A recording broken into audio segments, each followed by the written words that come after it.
You are now tuned into This Korean Life with your hosts, Brian and Nate.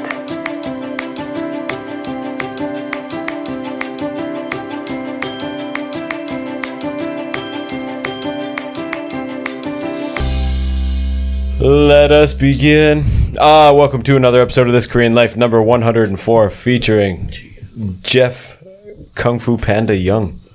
Or Jeff Bruce Lee Young. Which one do you prefer? Don't really matter. Any alias is fine.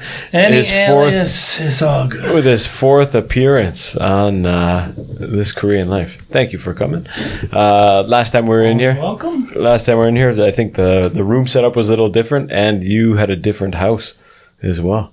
I did. I lived in the city. Nate was grilling you about when are you moving to the country? You always talk about it, never do anything. Here we go. Pulled the trigger. There you go. I moved out to the country, and it has been a sea change. Are you eating a lot of peaches, or? I am moving to the country, eating lots of peaches. Yeah. Because I got to eat a hell of a lot of peaches out there. But yeah, the garden's great. Got a fish pond. It's a whole night and day effect. For example, just pulling in to meet you this morning for brekkie, needed a can opener to get out of my car and park next to you. There, every day I pull up, I got my dedicated parking spot. I walk out, my dog runs out. Well, heaven, no one will appreciate. Yesterday I bought solar lights too. No one will appreciate parking more than you coming from Samsung Hyundai, worst parking ever. Ever.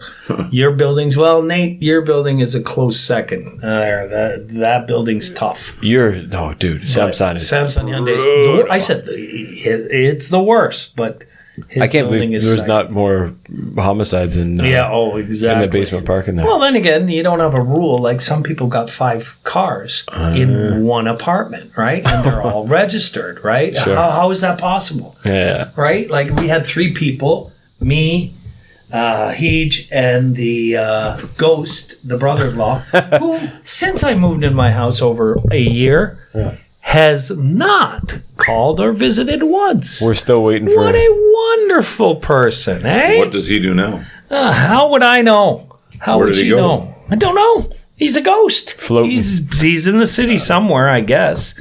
Good relationship with his sister, as you can see. Toit.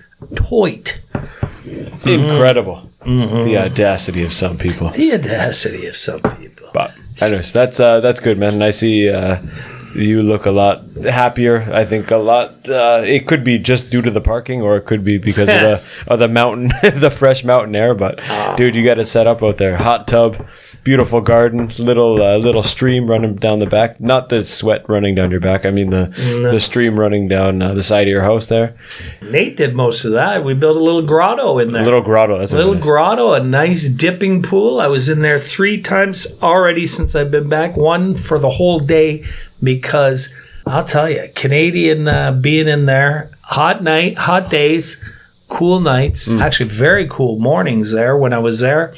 But Korea, I'm sorry, swas. Dude, man, the humidity here is just absolutely crushing. You guys right? dodged a good part of it. That's what Hee-jung said. You missed a big part of it, and I'm like, yeah. I don't think I can stay here during No, I don't want to be here anymore. It's major suffrage, man. And even with my house, good breeze, and I got a river to go in. Yeah. As soon as I get out of that river, go up, I'm already crushed again, right? It's not fun. No, and exactly. It's soul sucking. I agree with that. To be always permanently moist and sticky and doing garden work. The only times I can do it is I start 5. Get up early. I start 5. The other day, I started at 5:30. By 9:30, I'd already gone through 2 T-shirts, ripping that up. Usually, I wouldn't wear any damn thing out there, just my underwear.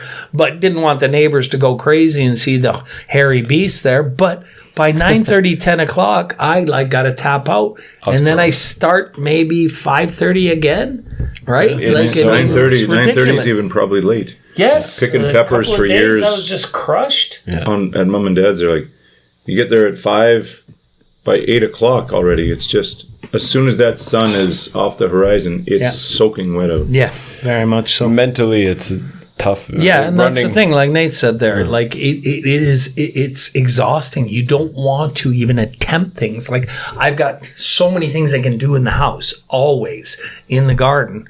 But I'm just like, I just got to beat back the weeds until this weather goes down, right?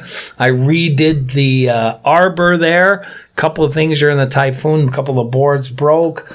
Fixed that up. Got in the garden. Did a little disentangling. Actually planted some fresh lettuce for the fall where, $7 whole of lettuce will save me a fortune, but I fresh it from the garden.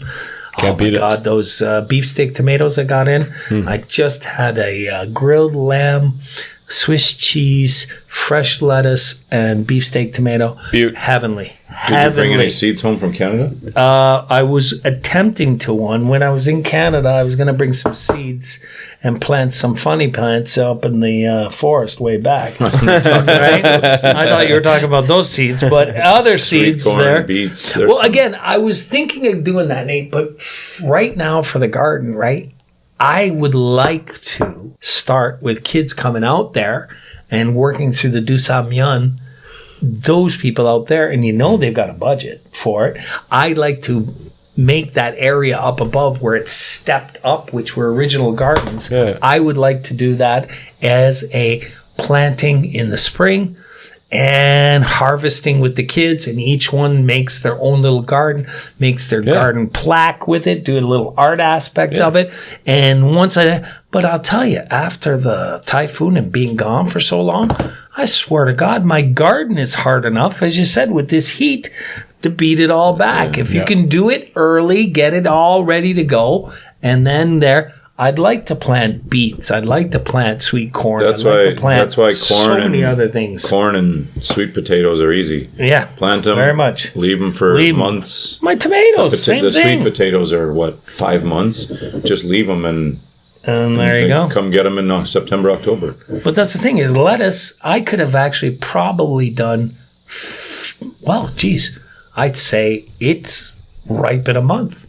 Oh, dude, it just keeps coming. It keeps coming, keeps growing. Yeah. And that's a great thing because there's nothing better. I just gave Bri basil the other day. Got the fresh basil plants. I did with the lamb. Sorry, I did some rosemary sprigs on top of that. It's just heaven to be able to walk out in your garden and do it. And gentlemen, like I said, I wish I would have done it earlier. But again, hindsight, always 100%. Yeah, but since I've been there, I'll tell you, the de-stressing and interesting thing, as we all know, my wife has never lived in a house. Right? Wow. 48 years old. At 47 years old, she moved to a house. She hated it at first. Of course. Then she got into the garden. Jutec? She didn't grow up in a Jutec. She grew up in an apartment building. She grew up in whatever. She never had a garden, never had that. Now that she's got into the gardening aspect, having people for barbecues, you guys all coming over, showing the house off. Now she's got look what we've got. Look what we've got. She's grown into the house. And dude, she's doing a good job with the flowers too. Oh, she's great. She's loving the flowers. She's she's an artist at heart. She is an artist. So she does beautiful stuff with that. And that part of her life has grown in well. And she's bragging to my mom and Brian. Brian is my mother's partner. My mom's 83. Brian's 82. My mother is a force of nature. Brian's great people, bragging away to them about how much she absolutely loves her space. Sure. And that's the thing is, the other thing I think that has dawned on her is she's unique. Now, right, she married a foreigner before many people did. We were early adopters, so to speak, of the marriage deal. But she always knew, it's different to have a foreign husband. But now, that piece of life. And our neighbors are awesome out there. And the people are great. And I talk to more people in one day than I talk to in a week back here. And it's weird because the population density out there is it's a lot. Nothing. We've got 11 houses in our area and another 20 up the hill. Yeah. And my wife's already closer with 3 or 4 of them than she was with anybody in the city. But I wonder. It's weird how it works. Very strange. Too. I want one for that. I wonder if it's out there, you're not impressing anyone. Exactly. You kind of lose all the city mentality where... Very much so. You don't... it's not a pissing contest, and you're wearing your harmony pants, and so am I, and we're just doing what makes us happy. And if you're happy is painting pictures in the garden, and you're happy is doing tomato art, hey, you're not trying to impress anyone out there. Perfectly said in that way, Nate, because our neighbor, the lady who we call the power of the city, who told everybody, oh my God, it's great to have a nice young couple in there. To which my wife replies, I'm young, but he ain't. And even though my name is Jeff Young, but she sculpts. She makes little figurines. That makes her happy. Another guy up there, he's playing golf, doing his things. And guaranteed some of them are big money. But as you say, it's a level playing field out there. People giving me fresh cucumbers from our neighbor's garden yesterday, right? And then the other guy comes down and shows me how to do this with he's a contractor, owns his own company. He's big money, but he's a great guy. And we sit there and drink makgeolli together. There are no pretense, no standing on ceremony, which I hate in this country. I was going to say, it's probably not for everyone. No, and definitely not. I guess he just made a good adjustment, but I wonder for some, not social bugs. He used to go lots, but I wonder the social aspect must be the hardest thing to adjust to, the isolation. And if you can't adapt to that and find a couple things you're passionate about to occupy the empty time, it must be a pretty hard adjustment. Very well said. Also, that one of her friends said to her, aren't you feeling like freaked out there? As Nate said, isolated. Not just the isolation, but isolated way out there. But being in Korea, 25 minutes, that's all it takes me to come into the office in Mugo. For them, that's a world away, all right? But Hee-jung put it best when she said to her friend, she said, my day-to-day is exactly the same.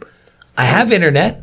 I get in. I watch Trot TV all the time. If she doesn't watch 82 Singers a Night, I'm going to kill her for that one. But she says, I got a nice house and I control my own life. Things she misses, things I miss, sometimes being able to just walk down the street and go meet friends for beers. Yeah. But instead, the trade-off is having a slice of heaven.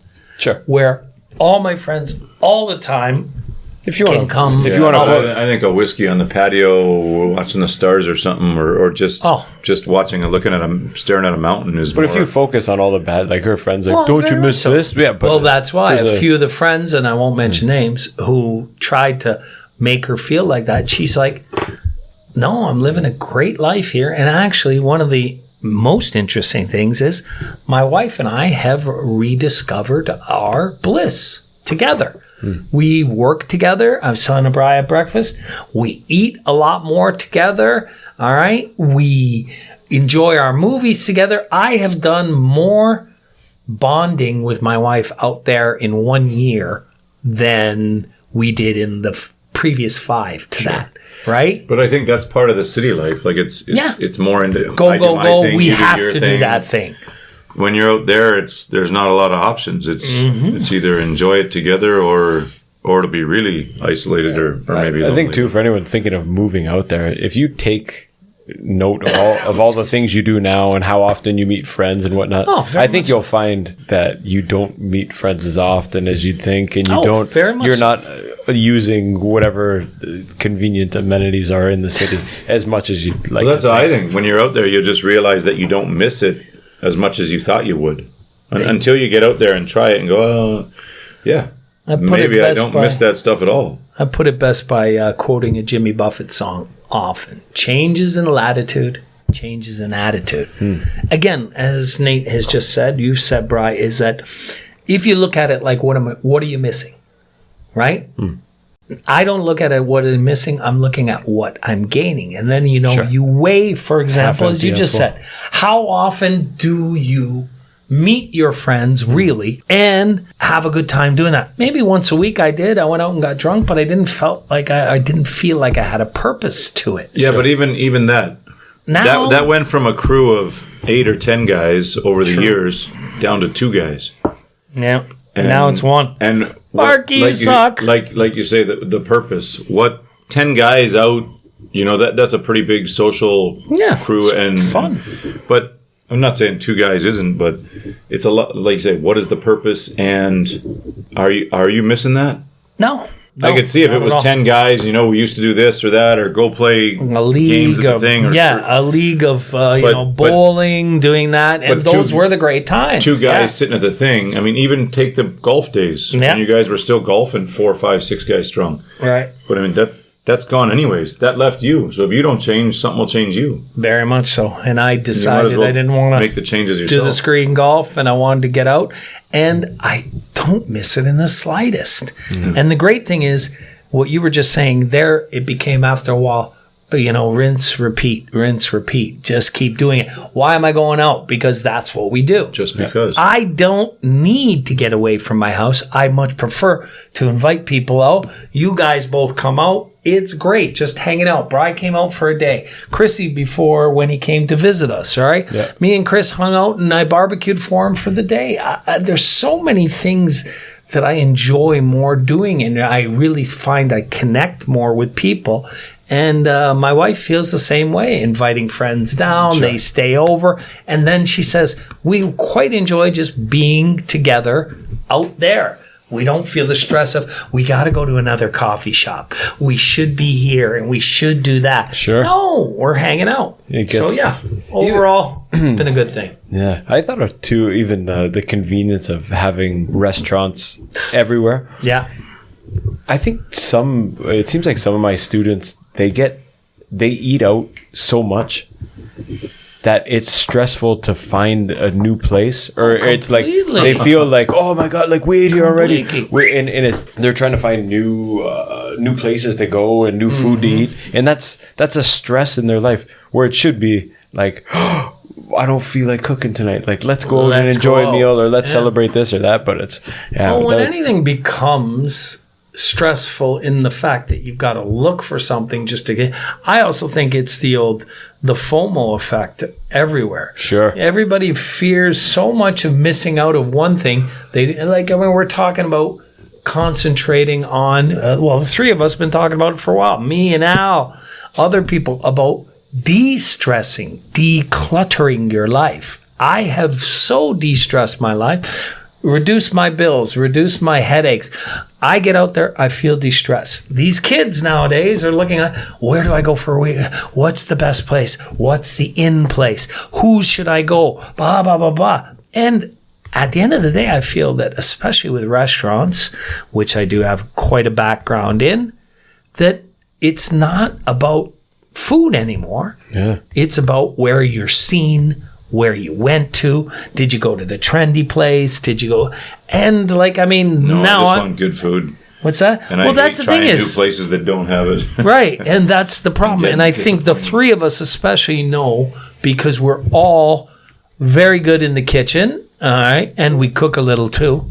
Oh, better in the bedroom. How about you, Joe? Boom. But I'm just saying, I go to so many places and I think, this is garbage for what I'm paying for.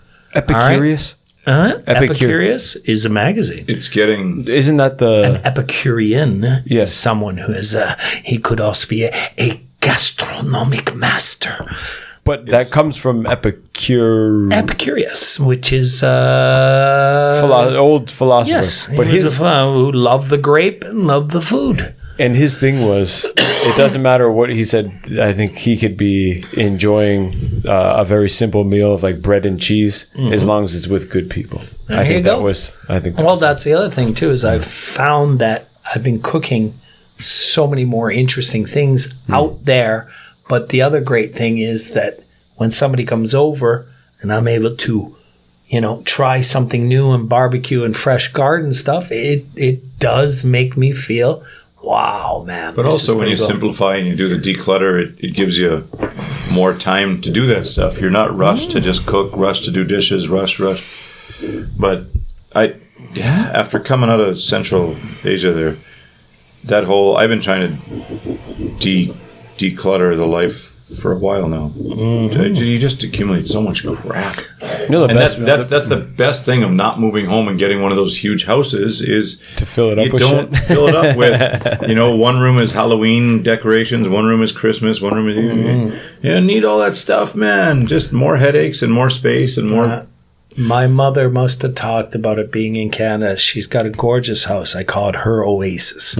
Swimming pool in the back. Oh, I saw the pictures. In-law Beautiful. apartment. Her garden is gorgeous. And she keeps saying, if it gets too difficult, I will move to a place where I need less and less. She goes, because I realize we don't need that much anymore. We're quite happy to stay home and watch Wheel of Fortune and Jeopardy every night, right?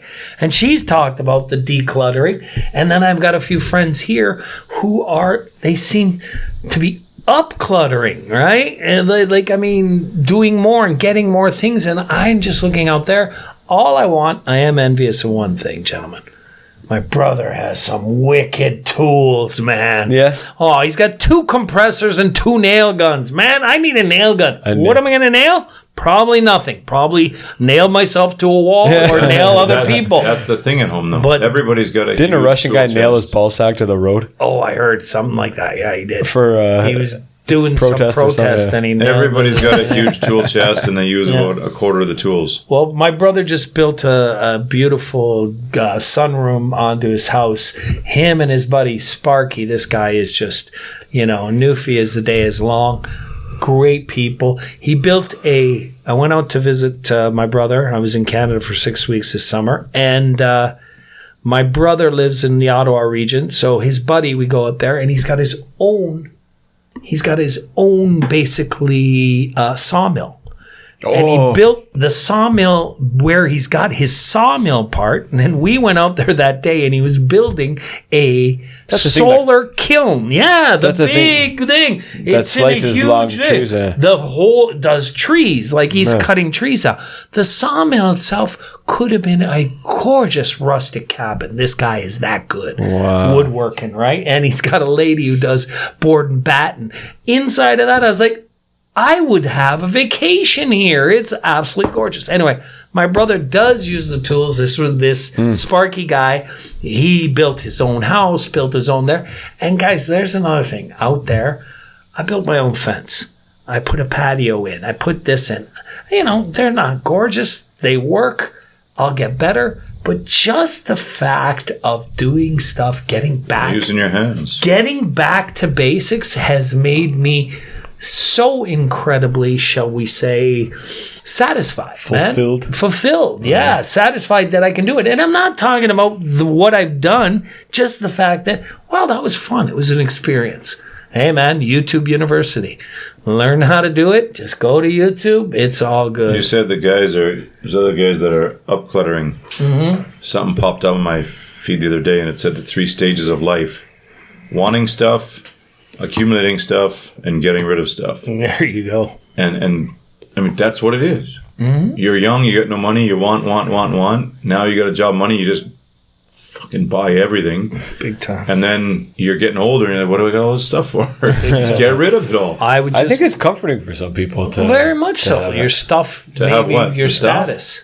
To just be surrounded by shit. Yeah, but it's not even... When Gina reads the books, they go here. When Gina reads it, it goes in the box and it goes out. You go to teach private lessons in the houses. The kids are now grade 8, 9, 10. The Y series. They have like 6 walls in their house are just bookshelves. Yeah. Oh, there's for what? Like, what happens if you lose that? You lose your identity if you lose the Y series or what? Yeah. And I was like, man, every single house, every bedroom has 1 or 2 walls of books. Mm-hmm. I think it's great if you're reading them, so I always make a point now of asking, when's the last time you read one of these books? Why wouldn't you get rid of them? Maybe you could put pictures up, art, whatever. So maybe something a little more inspiring. Why wouldn't you get rid of all these books?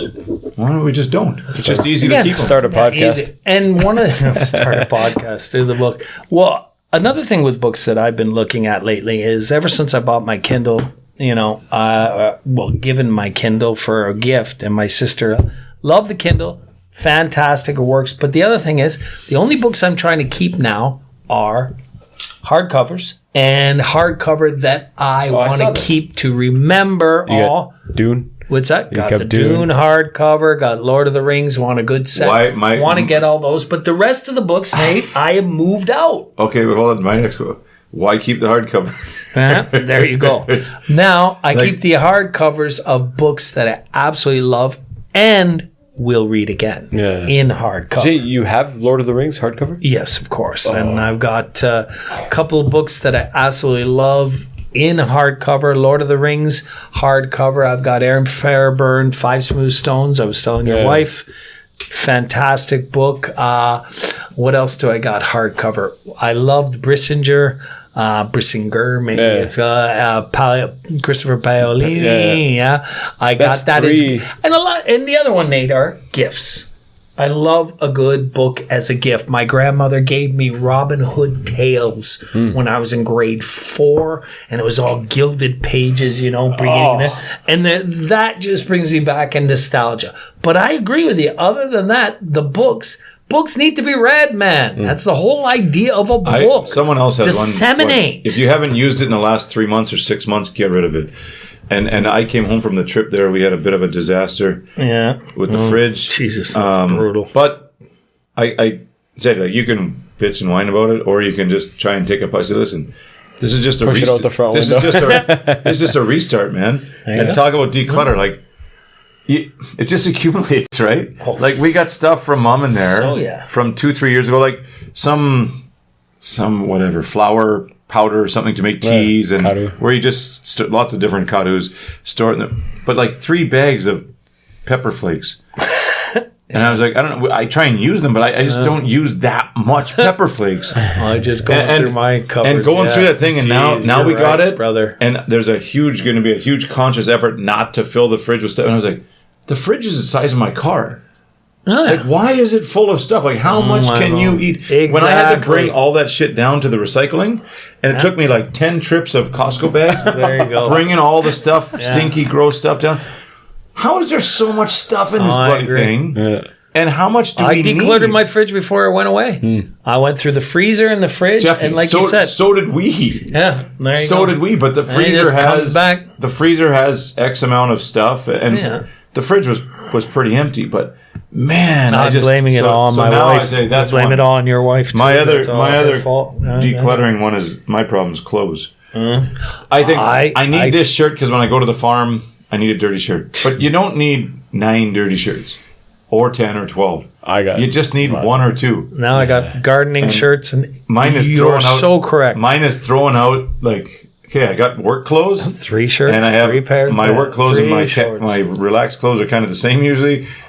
Then I don't need 10 garden shirts or farming shirts. Get rid of them. I had 7 pairs of track pants that I had 2 in there that I went through my shit that I didn't know were there. I bought them at Costco and they were sitting at the bottom, and I'm like, obviously I really need these, don't I? Right? It's so true. And that's why I think a good business opportunity. Let's start doing vintage here. Because the vintage they sell here, actually I was talking to Victor and one of the other students, he says it's garbage, it's dog shit here. Because you get a bunch of our T-shirts and all this stuff. Of course, then I go Nate's T-shirt, my T-shirts. Brian can sell his shit. Now they won't fit anybody. Now my own personal rule is if I buy something, I got to throw 2 out. No, very. If I bring one thing home, we throw 2 out. And if that's a toy or we don't really buy toys, but if they bring something home, whatever it is. Marie Kondo, she quit after having babies, so you're up. Nate Kondo. I read her book. Hers a little bit OCD, but who's Marie Kondo? Marie Kondo is the Japanese super organizer. Yeah, decluttering. A place for everything. Yeah, decluttering, making it all there. Hey, I told Hee-Jung should get on that. My wife's fantastic throwing stuff out that I'm using. Yeah, well, my wife, she's adopted Marie Kondo so well that I'm pretty sure one day I'm going to be put out to pasture. Is that thrown I haven't out used him for a while. If you don't use it for 3 months? Yeah, basically, there's all kinds of things. That. Hers isn't 3 months. Hers is probably 3 hours. How do you throw out? Hers is probably 3 hours. Well, there you go. My wife tried to throw out the mangina, but what are you going to do with that? It's all good. But yeah, anyway, decluttered, Brian. Marie Kondo has been famous, and then I guess she had her kids and realized once you have the kids, She cluttered. Yeah. So she can't preach what she does. Well, but the idea of just, I think she's still lack of accumulation. Be conscious. Be conscious of what you're and it's so true. But Nate, when you just said that, I went home after summer, again, wearing my nice Yellowstone. I like By the way, Jeff Youngblood. Jeff Youngblood got that at the youth store, Nate. It was a hockey tournament, man, because it's a Jeff Young and then Youngblood.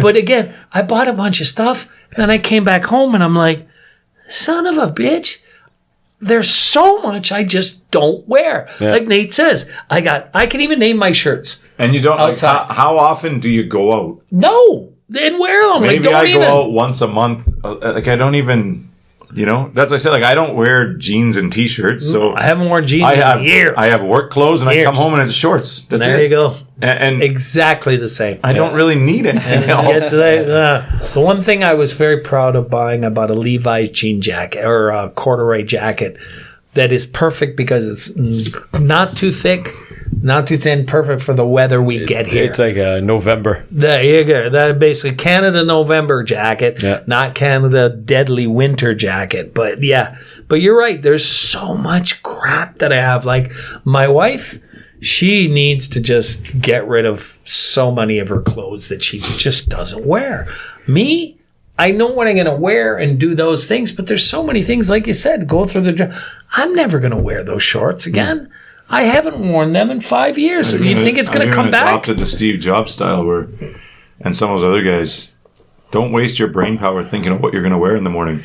I find a pair of pants I like, buy 4 of them. Well, Steve Jobs fixed that by wearing black all the time and turtlenecks. That's what I mean. That's what he said. He didn't want to waste time. He just jeans and my shirt. I had 10 of the same shirts. Just put it on. We got washing machines. It's not 1940. We got washing machines. You get it dirty, you wash it. It's good tomorrow. So. And if you're my wife, the washing machine works 24/7 because if it turns off, I think she may die. I don't know, she got a connection. It's like I don't know who's making the dirty shit, but probably men she's got in the house when I'm not they there. Got to keep pushing the button. You keep pushing the button, dude. I just keep going through. Okay, tell us about this excursion back home. It's been a while. You were legal the last 6 times, so yeah. Did the statute of limitations expire? Well, I'm good to go in my country, not so much in the USA.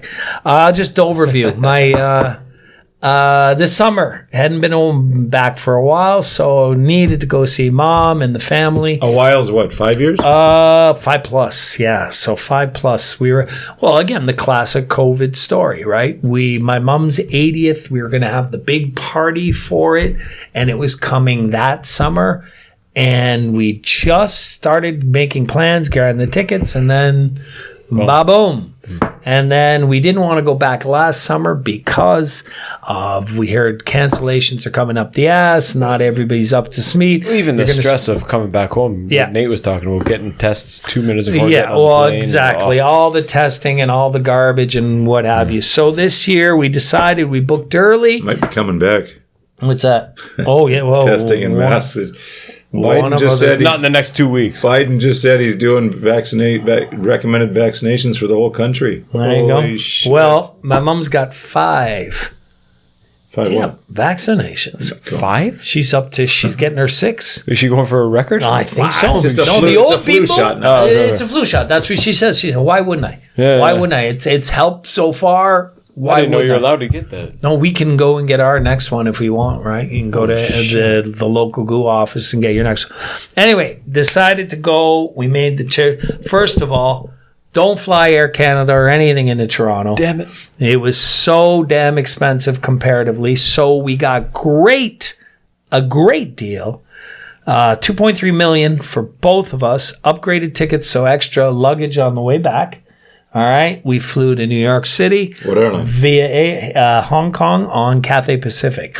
Cathay Pacific out of China, Incheon, baby. Hong Kong, New York. Incheon, Hong Kong. Like Hong Kong was long enough to have a couple of smokes, and then we were on the airport. Hong Kong to JFK, and then we did 3 days in New York, 2 days in Boston. His friend there, Helen, great lady, drove us up to Niagara Falls. Then Hee-jung and I just spent with our family probably 2.5 weeks. Hee-jung left. Then I did 6 days Vancouver and Whistler. Came back, did a few days in Toronto, then went up to Ingleside outside of Cornwall to see my buddy Carrie, who lives in China. We did 3 or 4 days with the boys hanging out, and then I did 2 more days in Ottawa. Came back. So I basically saw a hell of a lot of Canada and America, and that I dipped my feet in both oceans, in the Atlantic and the Pacific during this vacation, which is pretty damn cool when you think about it. If Nate didn't kill Terry Fox, he would have did that too. There you go. I got that nice Terry Fox shirt too. That was That's a very nice Terry Fox shirt. Yeah. All good to go. So overall, fantastic vacation. First time in, I think, 14 years. All 4 children together were in the same spot. That's my fantastic. mom, it was bliss for her. We were all there with our partners. And my mom said the greatest thing. She says, you all aren't best friends, but you all like each other. So many families, they just don't like each other. And the mom just like going, oh my God, he can't be in the room with him. And this sister-in-law hates that. We were all great together. Speaking on that point, Dad asked, how was the trip? And I said, I think A+. I mean, we didn't lose any kids. We didn't lose any phones. We didn't have to pay any. Didn't get arrested or anything. That's awesome. Medical bills.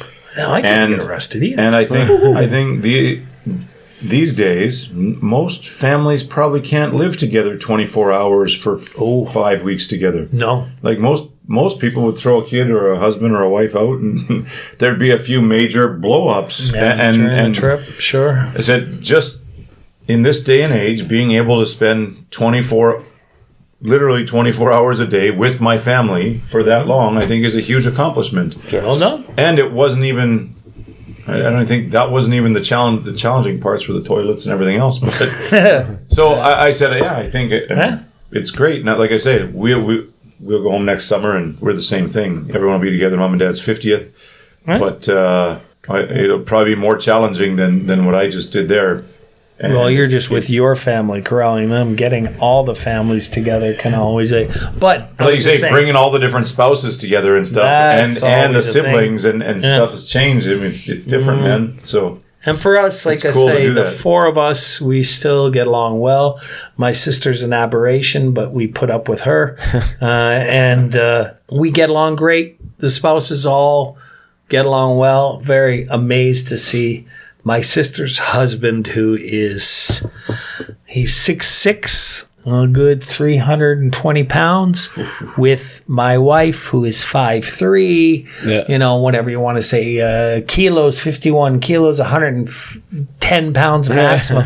Those 2 sitting next to each other, and my wife crushing them without eating them. And they get along famously, those 2. They consider themselves the outsiders. He's English, she's Korean. They are the outsiders of the family. They get along famously. But yeah, we all get along well. Great to see my aunts. Great to see that. But they're the classic one. Nate, you know the deal, Bri. You know our Niagara Falls.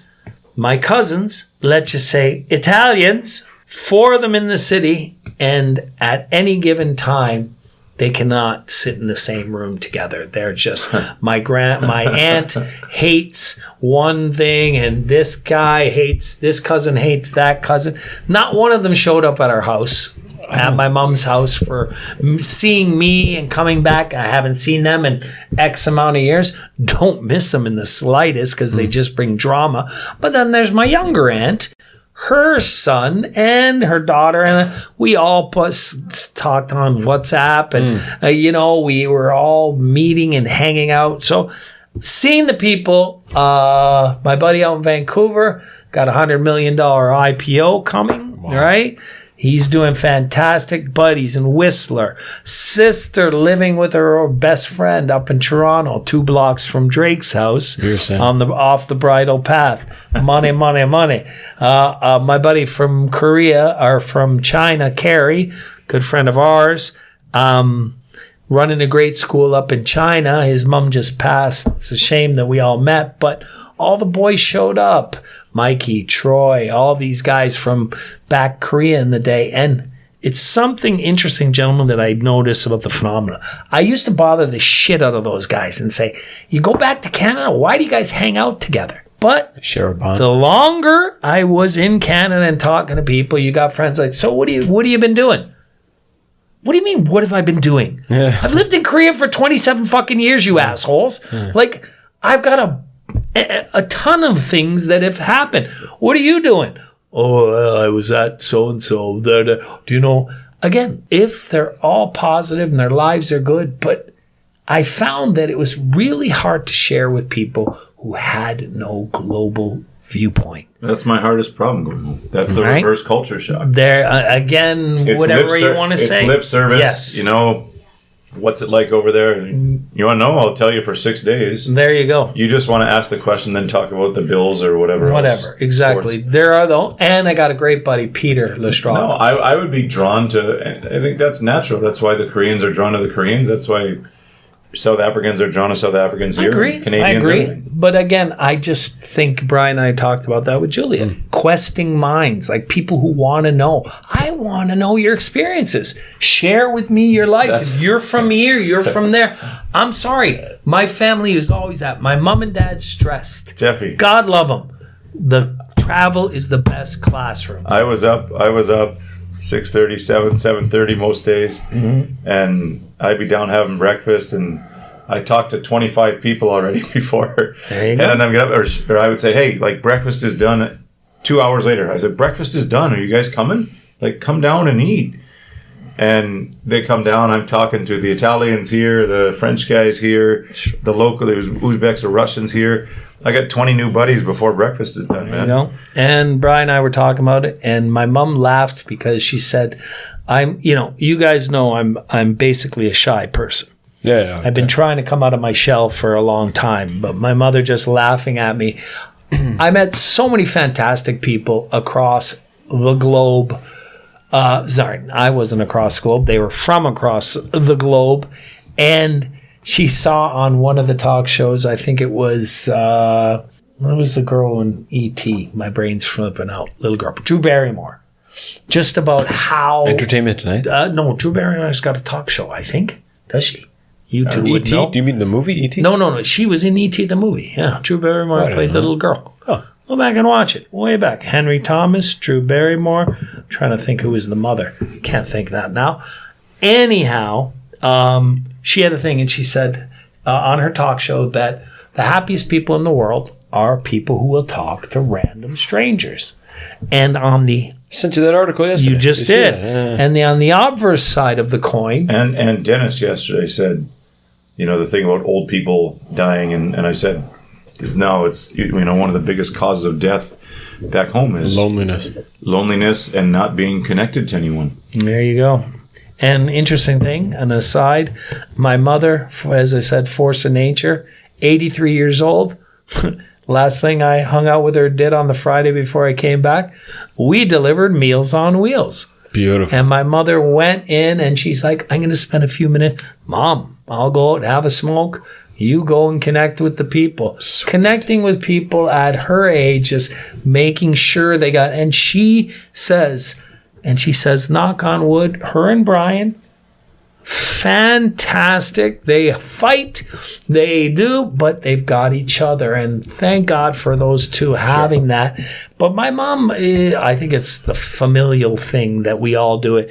We connect with people, but you're right. As people get older, I think the isolation and the loneliness is the killer. Yeah. It is the game killer, the mind And that's killer, the whole why deal. I think the nursing homes and stuff are cool. If they have 100%. game night, card night, dancing night, whatever Very night, much so. even if you get dementia or whatever it is, Florida retirement communities. You're connected to Fantastic, people. exactly. And there are Living in your optional house, things. living in your house in minus 25 in the winter. Can't imagine. Slip and fall accidents through the roof. You're scared to go out. No. You got No 6 way. months, where it's challenging Right. to get out for elder people who might have mobility issues. Yeah, Brian. Man, if you can cruise around in your golf cart, and you don't have to get out of your golf cart. Exactly. You pull into happy hour, have a beverage, drive around with the neighbors, talk about this, that. Like, Fantastic. it's so much. Yeah, Mom and Brian just rented a house in Florida. Gorgeous. And talk about the COVID blip, as they like to say, the 5 years. Now, prices have gone up up the ass over there. But In Florida? in Florida, renting a house, it would have cost them $2,500 for a month, $8,000.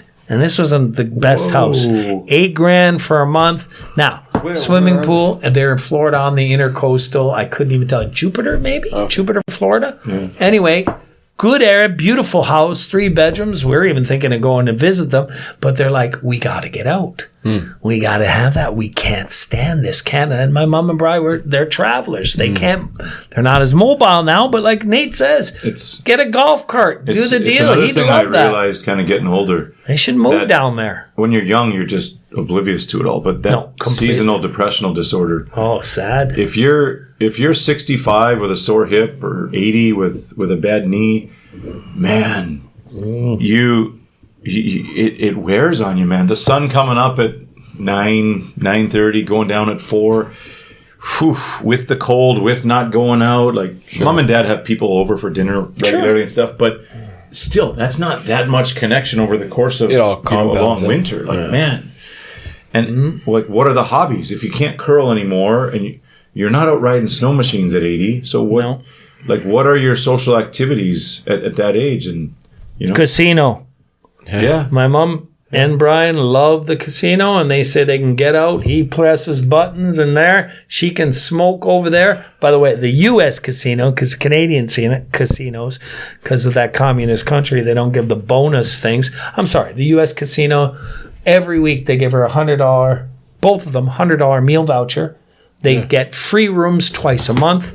Free concerts sent in, and because my mother's name is Anne-Marie Young, they keep thinking she's Asian, so they send her all the Asian promotions too. So she's quite happy to get those. But anyway, got something to do, and they are saying in the winter that's one of the things they enjoy because they can get out and do it. Yeah. Right? Just love the free drinks over there. There you go, free drinks and doing that. But Nate, it doesn't matter what you're doing. The lack of connection, the lack of meeting people is what crushes them. And that, as you said, sad, seasonal, affective disorder, right? It's a definite thing there. I can't imagine being crushed. Like Mom said. I used to kind of slough it off and laugh at it. I was like, come on. Oh. And guys are getting sunlights and artificial sunlights or whatever. And if you're an office guy and you go to work at 7 and come home at 5 or 6 and there's no sun, like it must play a part. That's a Huberman thing, yeah. You got to get the sun in sun in your eyes in the morning. Think about that, serotonin, man. Like but here, now thinking more about life and health and whatever. Like, oh shit! Man, I'm approaching 60 in a couple of weeks, gentlemen. And so what I was just going to ask, what's the plan for staying connected? We've been trying to get you to volunteer for 8 years. My case, I actually do. I agree with you too. A volunteer. I do want to get more into volunteering. I was going to mention to both of you. But the problem for me is that during the semester, I'm balls to the wall, busy with a lot of stuff. Yeah. All right? Like, doing Gayland 1 and Gayland 2, right? Okay? All right? So, gay as in happy, please. Nobody get me there. We've got those nowadays that covers sometimes 3 times a month. Yeah. Then I got Sunday for myself basically, and during the semester I got a lot of extra things that are thrown at me. So that's the question then, isn't it time to dial it back a bit? Well, again, because if work facilitates the connections now, no? When you're can right. you hold on? But when can you work until? The law is 63 or something, isn't it? 65, I 65. think. And again, there's a good question, Nate. Everybody asks me, when are you retiring? Once you get out, not because you want to, because I think you can go till you're 80. And that's why I think guys are professors till they're 80, because that's their whole life. It's their identity. They're there. They are. They're experts in their field. But if you're forced out, I think like lots of these Korean guys bought out at 48, 52. Like you lose your whole purpose. Home, what do you do? Open a pizza people. Shop or a chicken shop. And you don't have any business experience. You don't know what you're doing. And then you kind of lose everything. And then you're back to doing some bullshit job that you hate at 55, 60. But if you're forced out at 63, 65, 68, whatever it is, that's a hard time to start making new connections. Well, then, for me... I think that's kind of like where you have to have a transition. For me, that 2, house... 3, 4 years to... That house is one of the reasons I am out there, because I will much to the chagrin of my wife, of course. But I will start doing camps. I will start having it, and I'm going to do it on my own on my own timetable, on my own style, on my own work that I want to do it. Hey man, I know how to run these camps. I've been running them for years for people left and right, and that's part of what I want to do.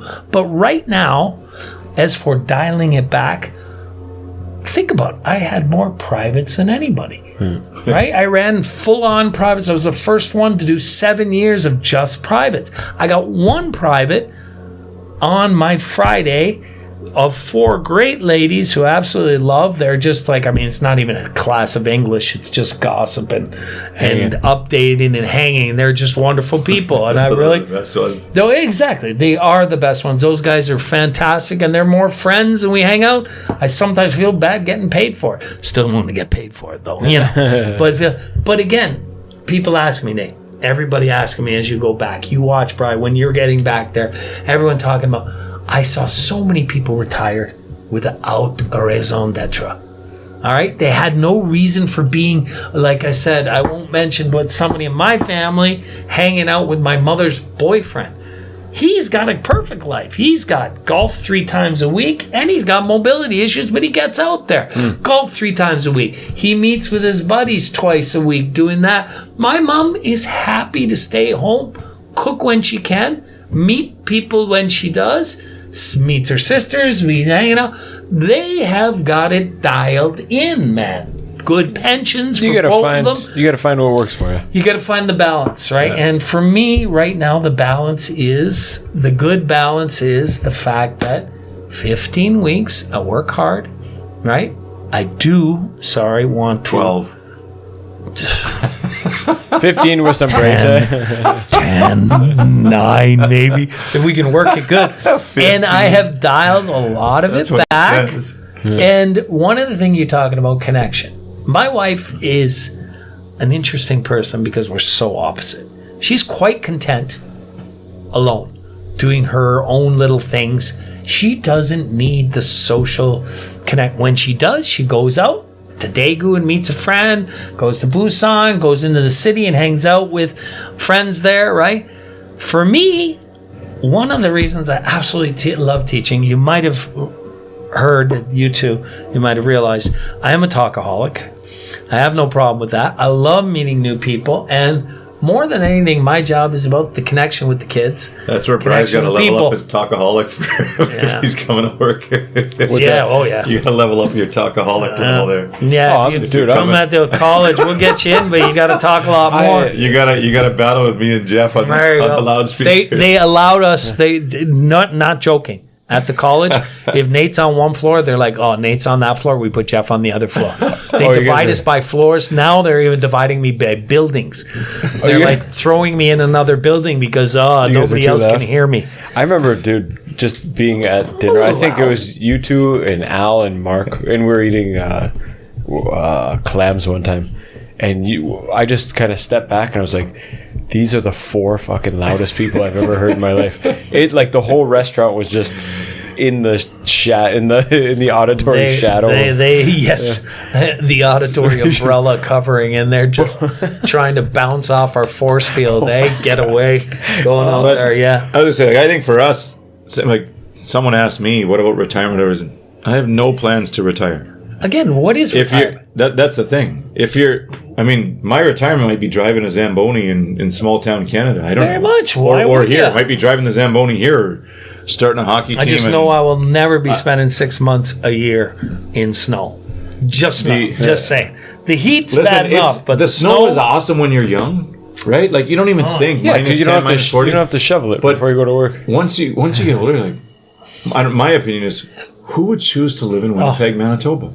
Oh. I mean, just for that alone, if you don't enjoy ice fishing and riding snow machines in minus 40, there's no reason I get no to be there whatsoever. None. And the fact that people choose to move there more sense every day. And listen, the summers are awesome, the fall, the spring, fine. But yes, gorgeous. If you can do summers down south, then great spot. But otherwise, the older I get, the more I think, who would choose that? I think Ulsan winter is good. It's cold enough to kill everything off. Yeah. Refresh the system for a month or something there. Yeah. And then it's kind of, there's no fantastic. big deep freeze or Knock on wood. coming out of a hibernation. I like here, man, even around this time here where it's still a little bit dark in the morning. That's very calming for me, even through the I love, winter. like I said, I'm always up before the wife. And I love, like I said, this morning, got up early, obviously, and watching the sunrise over the mountains. Beautiful. And the sunset over there. But, yeah, doing the deal. But the cold weather, the snow, I'm sorry, I could never live. I couldn't do it. I don't know how they do it. Now, as you said, We could do hockey, it. We would never physically, we want can, to of do course, it. do it. Mentally, I don't think I could withstand that. Like, I just go absolutely nuts where So you listen, can't do that. so mom and dad were in Florida for 10, 12 years. Right now, The health where they're declines, and they felt like they kind of not wore out their stay, but they did everything. We used to go there. Everyone used to go there. Went to Disney, this, that. I'm not saying they wouldn't still want to be there now if they could, but now they've sold their place, and now they think going for a month, staying Christmas with the grandkids and stuff is, you be in Florida, fly home for Christmas, fly back. So now it's kind of like maybe go for January when all the festivities are done. Canada's not too crazy before. Like I remember Decembers don't even have snow sometimes. So I remember even getting close to Christmas without snow sometimes. So if you can get to that point and enjoy Christmas with the family and grandkids, then go for a month in January. That's what The problem is Brian insurance. doing. Insurance doesn't cover you. Once you get X amount of health conditions, you can only get like 30 days insurance. So then, like their friends fly back every month. Fly back, stay for a weekend, make sure there's something going on at home, graduation, hockey games, whatever, and then fly back. And so the health plays a role. We in won't it. get into the health issues over in Canada because, gentlemen, I know I had the COVID blip. We won't. I had the COVID blip and I went back to Canada, but that fucking country's a shithole. Yeah. And I don't mean the people are fantastic. I met so many wonderful people in the whole deal, but the health system, seriously, so many holes in it. Again, and the older people, my mom said, personally, she's been very fortunate. Brian, the guy's had 2 open heart surgeries. Like, you can't come on. But getting appointments, getting signed up for this, so many people complaining across the thing. Hey, we live in Korea, man. We got a health problem. It's dealt with immediately. Yeah. If I wait more than 4 minutes for my doctor, I'm thinking, oh, it must be a really busy day. I can't imagine that. It's not just health. It's everything. All the bureaucratic shit. I don't know if I was talking to you about it, but the girl waiting for her papers to come in from the States, she had to extend her visa, went on a tourist visa. Now she's called illegal. But Koreans can't understand that it can take months to get something notarized. That's ridiculous. Or signed off by the government. We're here. You get a passport in 4 days. Here, if it takes longer than a day, they think something's wrong with the system. Right. So, yes, immigration might think you're full of baloney when you tell them, you're on your 3rd tourist visa in a row waiting for your papers to come from the States or Canada. Yeah. But they just can't comprehend. And there's no reason why that stuff should take that long. No. But I wonder if we'll ever get someone in, because I think healthcare is a major thing that you could run on if you had a feasible plan. We used to brag. I used to anyway. Well, brag it used about to be Canada's calling card internationally, globally, was the health system is phenomenal. Yeah. My sister, for example, just moved back from Spain. Okay, and OHIP, Ontario Health Insurance Plan now. She gets OHIP now. There's no waiting period. It's immediate, which is great, really? Right? I thought it was 3 months. It used to be. Now it's immediate. Yeah, there you go. Well, they can either way. They can. You can get healthcare, and it's retroactively. Yeah. Anyway, it's like if you got a brutal diagnosis over here, you could just fly home and you'd be registered. But regardless, you could pay for it for the old way. Yeah. If he says it's true, you pay every month, then retroactively it's reimbursed. But she's basically on OHIP. Now, her husband, he ain't covered, right? Big guy, health issues, the whole deal. Spain, they told me, was phenomenal. Yeah. Excellent health system, maybe it's similar so to weird. Korea. You never think about You never think of Spain, exactly being that. They come back to Canada, and she's like, the way you just said, the waiting periods, the infrastructure not built for it. We don't have enough nurses. They don't have enough doctors. They don't have enough this. And they're taking in 1 million immigrants. They took in 1 million immigrants without an infrastructure, without this, without that. A problem in Toronto with where to house them? They were just living on the street? Not just Toronto. I was listening to a podcast there, Nova Scotia. Nova Scotia, I think, took in 500,000 of them. No. In 5 years. Okay. They took 500,000 immigrants. Sorry, Nate, I didn't put that in perspective. Or they're going to be taking 500,000. Canada as a whole took 1 million in last year. But they're talking about, in Nova Scotia, for example, you're bringing people in from various cultures and they don't have a cultural hotline set up. They don't have somebody who speaks their language. They don't have anything to facilitate. They're getting the jobs. And by the way, my hometown bride, Niagara, every convenience store, every gas station, you don't see white kids in there. No. They're all immigrant brown kids working there and doing their great kids. I had so many wonderful conversations. And I'm not just talking Niagara. This was Ottawa, Cornwall. I stopped in so many places. I didn't see any of the old Canadians in there. Next generation in there working their butts off to do it. But they're also telling me that the infrastructure has not been set up. If I saw one more fuck Trudeau sign on a park, like people absolutely hating Trudeau, Canadians left, Canadians right, because yes and no. No, I'm just saying I heard somehow that a still lot. got the majority vote Very for the much last so, but 4 elections. well, he's a minority of government right now. But anyway, I'm not wading into the minefield of politics right now. But my point was that they're bringing all this in, but meanwhile, the health system, in my opinion, and a lot of people's opinion, epic fail. All right, it's still got good things to it. It's still got some great care options. Good, the wait times are ridiculous. Yeah. They've got people coming in like our friend Siddiqui, who's a doctor, whose English is good enough to teach it. All right, but he can't become a doctor. I met a girl on the plane. She's studying to be a nurse. She was in India, a licensed practical nurse for 2 years.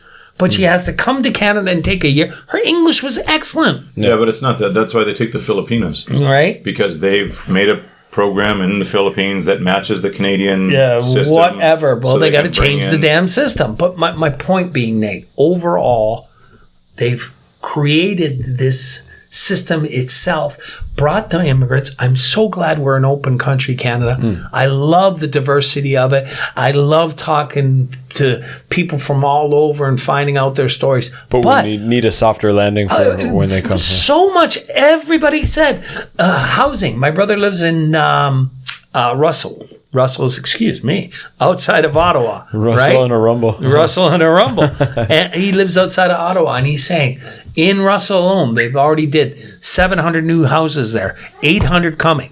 Niagara, Bri, when you've got population went from 83,000. Next year, they figured it'll be up to 95,000. No, I've been told my class is 72. When I left, it was 72. Yeah. There it is. But I'm saying they've got all these places. They're putting all this stuff up, but it doesn't seem that they have the centers to take care of them, to explain what happens in the system, to explain how to get this done. So overall, and the homeless and the drugs out there. Hey, it's not about the pot. Pot shops on every corner, of course. That's crazy. That's fine. Yeah. But even the pot guy is telling the Rexall drugs, hiding the codeine, people doing drug deals left and right, for people strung out on the streets. I don't know the solution. All I know is I'm so happy to be living in Korea. Yeah. You know, this Korean life ain't a bad life. There are some things I don't like, and I will rail against it. It's not Nirvana. It's not Eden. But I'll tell you, North America has some major issues. Sure. Not major to say they issues. Can't claw back to where they were. At the end, the pricing.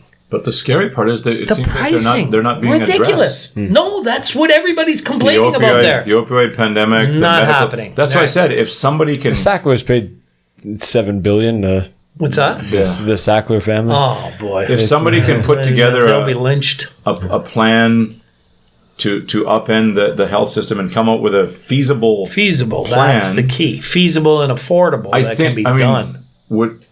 Then it's not about left or right, is it? It's like, no. Hey, this guy makes sense. What? I don't care where he's from, what party he's from. And that used to be makes one sense. of our Look, calling cards. Canada. Here's how the budget works. This budget makes sense. They're not stealing. We could get a left-right get-together and come up with a major backing, non-party,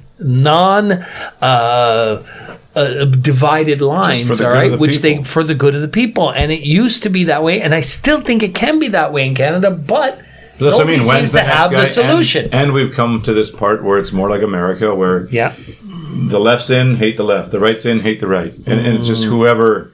It's just too divided. Yeah, but and Corona it's didn't still help that at all. Close. And the blip.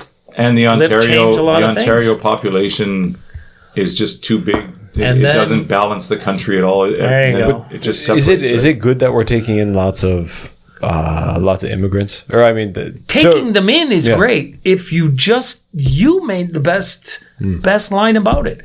If there's no soft place to land, you're taking them out of their original culture, bringing them into our culture. A lot of things are better. I think it's good. At the end of the day, they need the infrastructure. But at the same time, so brother-in-law is a contractor, builds houses, does everything from buying the land, developing the land, selling the houses, etc. So he's got no workers. The guys that are in Canada don't want to work. There's another thing. You bring over plane loads of Ukrainians. Yeah. The guys come to work tomorrow. The guy learns for a week how to do Koreans over how there to do some brickwork. He brings over work. They come over. He says, "Hey, I desperately need soffit and fascia guys. I can't find anybody. I've gone through 20 guys in 3 weeks. You can't imagine the garbage I've gone through. Yeah. I just need somebody." A couple Ukrainian guys come in straight off the plane at work in 2 days, fully trained on soffit and fascia in 2 weeks. And these guys are making $50-$60 an hour and they work off the plane. And they work hard. No bitching, no complaining, no anything. Hard. I got no problem with that. And it's a good idea. So these are the guys who want to work, who appreciate it, who will work hard. The problem is, I think a big problem is the people who are just sitting around waiting, for the 5-star job. And the CEO job. You don't start at a CEO. You don't start at 5 stars. You don't start aircon in a suit. Nobody starts like that. You got to do the other jobs. Sounds like the criticism we used to have here of the younger generation. So if you don't, bring these guys, who's going to do it? The way, and I agree. The immigrant people are the ones who are willing to work. The problem is time in. One of the problems is housing, and why the housing markets are so crazy. That's all I'm saying. There's a lack of housing, so the cost of rent. But somehow, people from all over the world keep going to Canada and keep making it under all these conditions that Canadians are saying are so difficult. Right. Well, how are these guys coming from third world countries and they can make it, but Canadians with good jobs say it's so hard to make it? Yeah, 100%. Maybe you've got to bring down the standard a bit. There you are. We are not, I'm sorry, I'm speaking as everybody wants to live. Canadian. There you go. Living conditions. For example, the immigrants will come in, and I met a very nice Indian girl who actually sold me this shirt. All right. Yep. Asked her about her background. And it was quite funny because she was very hesitant at first. And I said, I don't live in Canada anymore. I explained my background. I just like talking and finding out where you're from.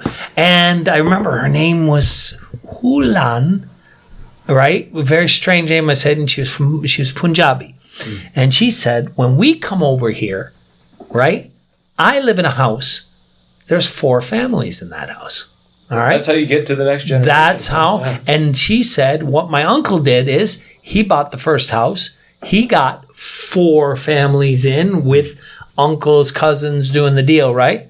And then they bought the second house. They brought more over. And she said, right from the get-go, we all work. We all pool our money. We're all that. And what you just said. Well, I'm not saying that people have to do that necessarily, but we are Native Canadians. Native Canadians are unwilling to do that. Yeah. My niece and nephew living in a $500,000 house, $750,000 house on 60, 70 grand, right, is not sustainable. No, but that's like the standard now is people living way beyond their means and this is a trying to get into the market. $800,000 in Niagara Falls for a box with no garden or whatever. I understand they're built for 2-3 families to take them, and they're built that way. I got no problem with that. But my big problem is my niece, my nephew, my buddy, 3 kids, 30, 28, and 25, all living at home. Okay? All living at home, being there, mollycoddling. We all know one of my favorite words. Being taken care of. My nephew, my niece, no idea of where to start, how to put in the time. I'm sorry. I'm not talking generational. I'm talking about work ethic. Yep. So many of them think it should be handed back to them. Korean kids, we get the same here with all our foreign students at the college. Yep. All want to work, all want to make more money. Why? Because it was so bad back home. Sure. It's a step up. And the problem is, as you just said, I think that the expectations of the average Native Canadian kid are so out of whack.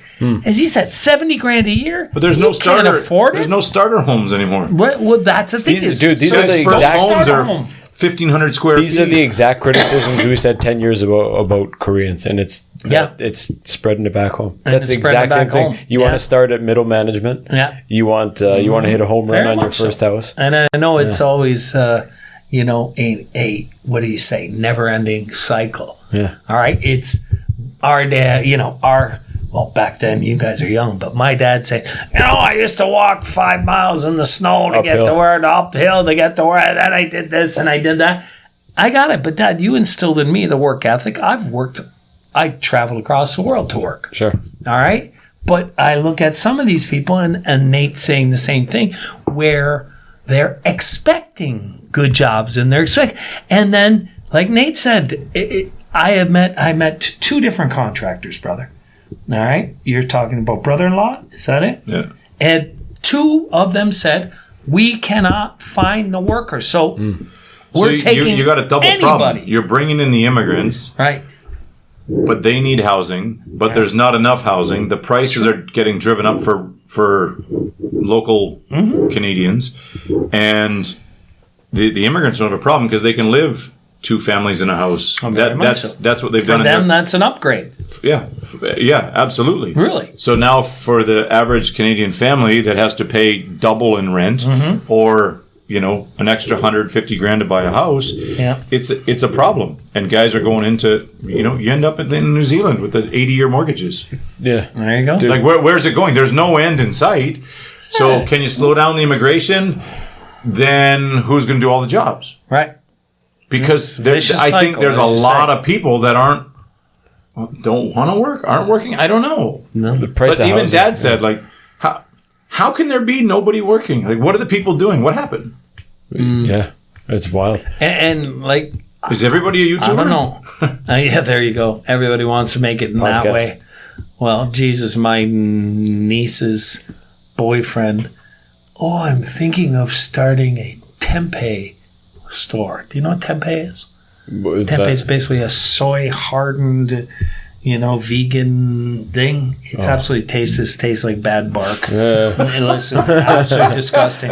My sister's partner took a bite and then said to them, "Look at the bird." As they looked at the bird, he threw all the shit away and spit it out. Heejung, God love her, doesn't know how to keep a straight face. She ate it and she went, "Why do you eat this? Are you in trouble? Or is it like tofu? Prison food?" It's tofu, but bad. I don't know how it's done anyway. But I'm saying, these are the people, they want to live there. They're living, living. They aren't out, hustling for a buck. They aren't there trying to get this. My nephew living at home until he's 30, until he can get the right job. So and before that, he didn't take a part-time job. Go ahead, you said traveling and how traveling is a good education stuff. that's why I like these guys. They're on our trip there. How many kids working? Everywhere we go. 12, 9, 14, 11. The girl that we bought the ice cream, you know that ice cream they have like the cold plate or whatever, and they spread it out and then they roll it up? Oh, cool. So she was there. She was there. And The original Gold Stone. there's not a ton of English in the countries we visited, but this girl, she was like a boss, man. And I said, and she spoke English, so I started talking to her. She goes, no, I'm a student. I said, how old are you? She was 12. And I said, is this like your dad's ice cream booth or stand or whatever? And she's like, no, it's my boss's. And I said, is this normal for 12-year-olds to be working? She said, well, lots of my friends work. I said, but not like this. Like you're here running the show, like you know the Turkish ice cream guy. Yeah. Oh, yeah. Like she kind of does that with that scooping one, and she'll make it a little animated and stuff. Does a show. English, Turkish, Russian, and Kazakh, and entertaining at the same time. And I mean, you're selling ice cream to foreigners, locals, everybody, Sure. and you got to be able to like. You can't be timid. And her boss was her teacher, and he was sitting there playing on his phone. And it got a little bit busy, so he came up to help, and he took my money and gave the change. And she was doing the next guy's ice cream, and she looked over, and he goes, okay, here you go. I said, oh, thanks a lot. He goes, that's right. I said, yeah, that's right. And she goes, no, that's not right. Hey, I said, I thought he's your teacher, your math teacher. And he gave me 10,000 some extra. And she goes, oh my goodness. And anyways, she was on the ball, math, entrepreneurial, everything. She had it going on. And she's 12. Yeah. And, you know, these guys think doing French is hard. But everywhere we went, kids speaking 3-4 languages. Are they incentivized by money? Because you see that there's that YouTube video of the 5-year-old who speaks 9 languages because he can go up and sell necklaces in 5 languages. And if you're getting paid at a young age, that's like the... But I think the... Sure. It's a motivational incentivized, Of yeah. course. Sure. But she's still studying in school. This is her summer vacation. Right. So she's working during summer vacation. She could be home playing on the phone. She's working. When did you start working? When you were young? Same. 7, Grade 8, 7. 9. Right? I was... You never know like I said, newspapers, flyers, I cutting did grass. newspapers, grass Sure. cutting, Oh, yeah, we started shoveling. 13 at Pizza Hut. My first real part-time job, like official job, was Niagara Falls doing... Brian and Nate went over the falls in a barrel. I did the picture? No, not the picture one. The fake headlines with your pictures. Oh, okay. Of the falls in a barrel. But I'm saying, what were we incentivized by back then? Money. Money, 100%. My and dad's what hand. did it teach us? What's that? Yeah, my dad's hand. Or my mom saying, socially, everybody I knew worked, and we were lucky. That was the thing. Niagara Falls, we were lucky because there Everybody was did it. tons of jobs everywhere. Yeah. We had better access. But I brought that up because I want to say, like, young people are, one, independent, while also collective and family-oriented and whatever. Sure. But, you know, cooking and getting the firewood and just doing stuff, you know, riding your bike, kilometer down the road, getting the stuff for your mom, bringing it back. Right. Kind of just more how we grew up. Yeah. Where now it's just so sheltered and protected. Oh, I don't know. I sent these guys to 7-Eleven there to get a couple waters and a Gatorade when our fridge was down. And they came back and they're like, can we go every time? Every time there's something at 7-Eleven, can we go and get it? And I think I was missing some change, and I think that's why they enjoyed going. Little sister. I don't remember what the price was still on Central Asia price. Going to Harvey's and McDonald's when we were hungover, and like any change, whatever she took out of it, she enjoyed the whole deal. Sure. But that's the incentivizing of traveling. They can see what's out there. Working younger, like in this country, hey man, get them out of Hagwon, start putting them into part-time jobs. Get them out of this and that. Oh, the mollycoddling of the youth going in there. Like, I met one kid, 14 years old, at Chip and Charlie's. You know, Yeah. So I know Dougie there. What a fantastic kid. Head in the game, all right? Eyes on the prize. We had a far-reaching conversation, and and Brian, my mom's partner, 82-year-old, I'm 60-ish. And he had talked about Bitcoin, talked about this, and I said, where did this come from? And he said, my family always said, you work, all right? And he was from Welland, so he was traveling in for work, all right? He knew where he wanted to do, talked about going to Japan, talked about learning this and all that. I don't think it's across the board. I think it's very isolated, but there's so many people who are just saying, I want to do this and this can be done. And maybe it's the internet, maybe it's that. But at the end of the day, people got to start saying, for example, my brother, his son in the house till 29. Then he got him a job through my brother. This is the thing now. At 85 grand. The parents start getting kids the jobs. What is it? Grandparents? Yeah. The parents. Here's the same. My now brother got his son the job. That's how it was done. Jesus. Now the parents are like, shit, my kid can't make it. I got to help him. I got to reach out. I'm sorry. Which I'm not saying it's not bad, but spare the rod, I hope it doesn't. The child. I hope it doesn't become. I don't mean everybody got to get hit, but a little tough love. Sure. When my brother was 18, I got accepted to McMaster University. My brother was older than me. I got accepted. I was going the next year. My mother gave him an ultimatum. She said, you got 6 months. All right? Either get a job or she's not kicking you out. You pay rent. Sure. All right? Simple. That's what we had. Simple. Didn't we all have that? For me, I went to McMaster University. If you're not going to school, you pay rent. If you're going to school, but my mom said, you really want to do this, prove it. Pay half. All right, so I got to pay half. Sure. There was incentive, as we're talking about. Yeah. But my brother lets his son live in there for basically 8-9 years going to school. My brother had to take another job, and he says to me, yeah, I got to keep working.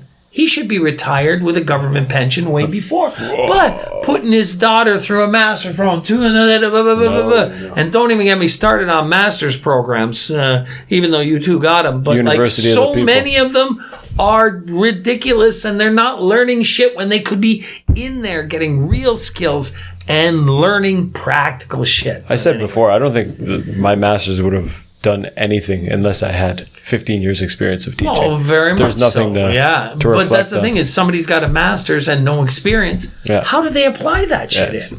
I don't get it. I don't get the practical nature is so seeming more apparent to me. The part-time jobs too. Looking back, how many useful skills I learned just by being in that environment, in a restaurant environment. At some point, you have to do an order. You have to do the cash. You got to talk to people. You got to manage. That's my first job. That's this girl, 12 years old. She doesn't have the right change. She's got to run across the other vendor guy over there. Give me change quick. I get 3 guys. She got to work under pressure. She got to fixing everything. Yeah. The freezer thing's not working. She got to ask you, hey, do you want the ice cream? You want apples, bananas, peaches, pears? Solve, which is the hardest thing to teach in the world. Upselling. She goes, do you want to mix a chocolate bar with your banana or just plain banana? I didn't think about the chocolate bar, but now I am because you mentioned it. Dude, do you want to hear the It's also a great play first jobs and, as you say, independence. If your boss trusts you after a while, good place to learn how to scam. All right? But being how to scam is business, man. How do you upselling? It's part of business, man. I got an upsell story I want to run by you, but first, one of the best moves I've heard. I was working in Super 8 Hotel at one point. Super 8. The Super 8 on Ferry Street, possibly. Really? The Cosmos own that? Yeah. Yeah. You know, I grew up with Frankie and Joey. Yeah. They're my buds. I think it might have been one of them. Well, probably, I think Frankie owned that one. Dude, he used to just sit there and read the newspaper. Sorry, small town Niagara Falls guys, we're talking. Everybody knows everybody. One time, one of the fireplaces was out, and the people are bitching at me, hey, I paid full price for this, fireplace doesn't work. And I just asked him, dude, what do I say to these people? He goes, oh, I'm sorry, guys, it's the summertime. They don't work in the summer. He's like, why would you need a fireplace in the summer? I'm oh, okay. And he's like, I don't know why it's broken, but we got to get the maintenance guy on that. Learning how to answer and think on your feet. But so much. Listen to this for an upsell story. I got a middle school 3 student who's been talking about getting her eyelid surgery for months. Okay, for months now. She finally got it, and when I saw her after, she was like, "Oh, you know, are you happy with it?" "Yeah, it's okay, but..." And she said, I can't remember if it was before or after, she had consulting. There's a lady there who wears the white collar, sits down and gives her a briefing, and she said the lady told her the sankopa, the double eyelid surgeries, that's okay, but you know, you really should cut the inside too for the Mongolian wrinkle. So this whole dude For a Mongolian wrinkle? she had to cut she was basically trying to upsell her, a 14-year-old girl. She's trying to upsell her on an extra eye surgery. She goes, "No, but she's a doctor." I'm like, "Whoa, hold on." Or she called her like a counselor. I said, "Whoa, hold on." The term counselor gives me a feeling of like comfort and like you're here for my best. Like that lady's just trying to upsell you. She's a salesperson. That's immoral. You should not be able to upsell a 14-year-old girl. As I told you, the 14-year-old girl should be there with her parents, and her parents. Well, she needs. Hold on, no. She needed her mom's consent to do it. Listen, this is the world. It's business. Yeah. This is business. Well, I understand. When I went out got the old implants there, that's one of the reasons why I went out there. The wonderful lady out there said to me, "Hey, when did you have your molar taken out in the back?" And she says, "Everybody is trying to sell you, get another molar, get another implant." She says, "You haven't used it for 30 years. You don't know it's there. Why do you need it?" So I asked her straight up. I said, "Number one, are you a dentist?" She's like, "No." I said, "Number two, do you trust these doctors?" Right? But these are questions that like my wife and Koreans aren't going to ask. But if you do, I agree, bro. If you actually care about yourself, your kids, your health, whatever, you would vet these guys, and they'd be out of business. You think vetting is ever done here? That's one of the biggest problems. So if ask questions, if you ask, get second, third opinions, the guys who are upselling Mongolian wrinkles are going to be out of business. Yeah, because the word gets out, and no one would go. That's horrible. That's just like I'm not saying it's right, but it's the world we live in. I know, but I don't know how a lady can go to work or look at herself in the mirror after thinking like, "Hey, I made $75 today because I made a 14-year-old feel like shit for only getting one surgery." Brother, you have They don't think of it like that. You go. They're not making them feel like shit. They're making them the next Miss Korea. There you go. They're not saying I'm making them feel like shit. Oh, maybe I'm looking at the wrong angle. Again, fuck. They said I'm making your dreams come true. You're going to look like Black You're Pink. looking at it. Yeah. And I just saw that Black Swan.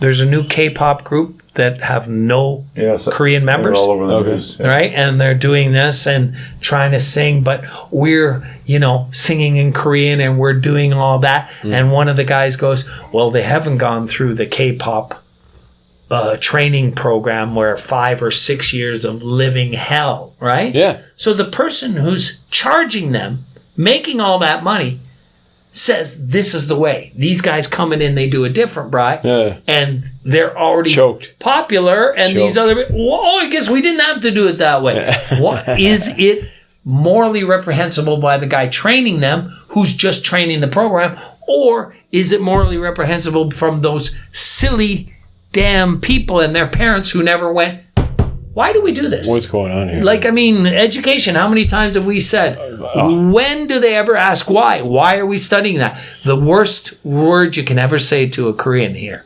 What is it? Why? Why? Why do you do that? Why do you go here? Why do you study at Hagwons? Why do they have to go to education, right? The system is there's so many businesses and shit built around the education system. It'll never. There's so many. Too big to fail. I call it Enron. Yeah. Too big to fail. Oh my god. Korean. Think about all the booksellers. TOEIC. TOEIC is absolutely garbage and in no way communicative whatsoever. Dude, the books, but the tests. The TOEIC system is Enron. Yeah. It's too big to fail. Government propped. Yeah. All right? Yeah. It's ridiculous beyond the pale. But again, it goes in. But again, I don't know. Bring it back, like I said, to Canada. And I haven't been there in a while. All right. I love my country. Still, never going to take it away. It can be beautiful in many places. People are still fantastic. Loved it. Talked to so many. But I don't get, no matter where I go, where the work ethic, just talking about that. The immigrants want to come in there, want to work. Here, kids. I had a girl. So, where are you working this summer? Didn't know she's going to work or not. I'm sorry, at the end of the day, if we want experiential job seekers who are going to work from experience and have practical tools and practical skills. And what we just said, problem solving. By Nate's kids seeing that, Tony and me are going to go to New York and see what people are doing and people hustling. I met a kid. I'll just give a perfect example. Tony's been doing 3-card money at There you school. go. I met a kid, a young man called Luvian. Remember the name? He's from Trinidad. So JFK, those mofos, the only airport I heard in the world where they're charging $6 for a cart in JFK. $6 US. Yeah. It was ridiculous. 2 in Toronto 10 years There ago. you I go. was like, And then I'm they like, got why do you have to pay and for a then cart? they got rid of it. Because people JFK, I read so many online blogs, Reddit, this and complaining like JFK, how dare they charge for this? So I'm not paying $6 just for. So this guy's hustling carts. All right. And he basically said he'd been living at the airport for 2 months. Yeah. And the more I talked to him, the more. Anyway, he came up. I gave him a smoke. He was just talking, blah, blah, blah, blah. He gave me a smoke, had a good conversation. Gave him up $20. All right. Said, look, I got $20 here. Butter, you can use it more than I am. All right. Kid wasn't begging, wasn't asking.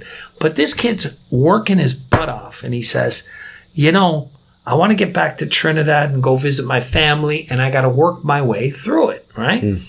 And he said, I've learned how to deal with the cops. I've learned how to deal with, immigration people. I've learned how to deal with that. And he said, there's been some sticky things. He says, but I figure I've learned more in the last 6 months and more going forward. I've met people from all over the world here, talking to people. I know how to size up. My people skills have gotten wonderful because I had a great conversation with him. He's like, you seem really good at that. And I said, yeah, my background, hotels, restaurants, same. But my point being, at the end of the day, this kid here didn't have to pot to piss in. Was basically showering in the airport, going in bathrooms and doing this. Positive kid, knew he was going to get there. And after talking to him a while, he turned around, he offered me $100.